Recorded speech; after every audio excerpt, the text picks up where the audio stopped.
Welcome back to Cultural Lens, the podcast where we dive into cultures around the world and challenge common misconceptions.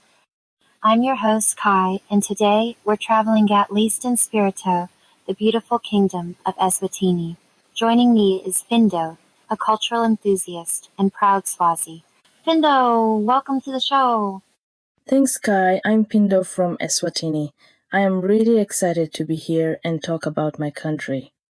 Likewise, Eswatini is a place many people might not be too familiar with, and unfortunately, that often leads to misconceptions.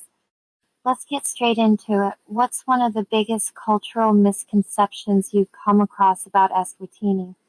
Oh, there are quite a few, but one that stands out is the idea that Eswatini is just an extension of South Africa. A lot of people assume we don't have our own distinct identity, culture, or even government, which couldn't be further from the truth. We are a sovereign nation with deep-rooted traditions and a monarchy that plays a crucial role in our way of life. That's such an important point. Eswatini has one of the last absolute monarchies in the world, right?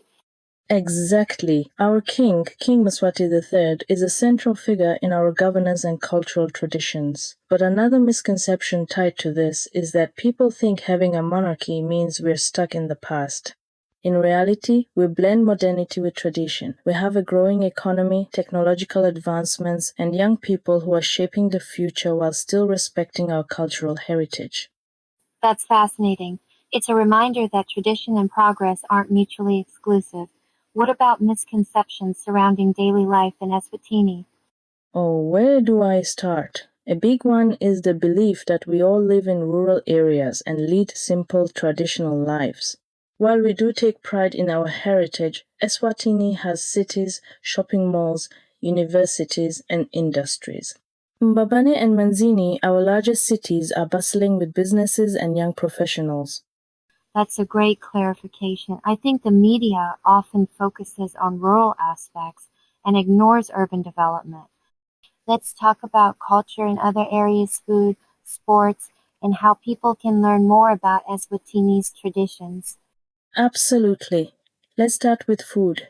Swazi cuisine is rich and hearty, with dishes like sidvudvu pumpkin porridge, imazi sour milk often eaten with sidvudvu or porridge, and unkweba dried meat.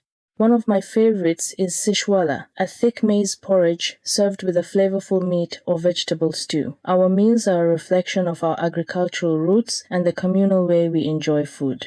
When it comes to sports, soccer is huge in Eswatini. It's the most popular sport, and our local teams have passionate supporters. But traditional sports also play a role in our culture.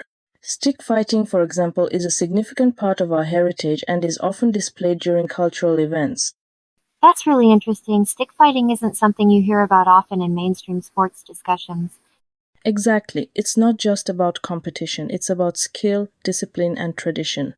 And if people want to truly learn about our culture, the best way is to visit Eswatini, engage with the people, and experience our way of life firsthand. Joining cultural festivals like Umhanga or Inkwala is a great way to see our traditions in action. But even if you can't travel, reading books, watching documentaries, or connecting with Swazi people online can help break misconceptions and deepen understanding. Sounds incredible. Bindo, this has been such an insightful conversation. Thank you for helping us see Eswatini beyond the misconceptions. My pleasure, Kai. I always love sharing the beauty of my home country. And that's a wrap for today's episode of Cultural Lens. Let's meet next week as we look into the Swiss culture. If you enjoyed this conversation, be sure to subscribe and stay tuned for more cultural deep dives. Until next time, keep looking at the world through a broader lens.